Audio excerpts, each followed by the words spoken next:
السلام عليكم اخوان. ذاك اليوم جماعه بالفيصل والعزي عمليه اوضحها لكم.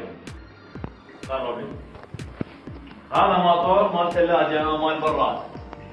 هذا ماطور مال ثلاجه او مال براد.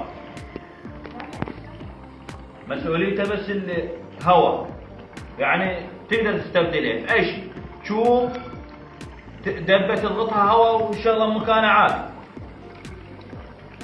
هذا البوري جاي من الماطور هواء يدخل بالبنزين. هذا البنزين لتر، هذا جاي من الماطور داخل لي جوا وهذا من فوق.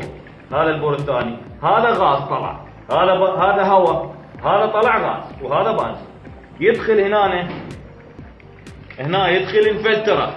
هذا فلتر، هذا ماي، هذا لهنا نص فوق النص ماي. هذا اللي جاي منه من البنزين غاز مدخله لي جوا حتى يطلع غاز صافي. رايح للطباخ. هسه هو هذا جاي يشتغل.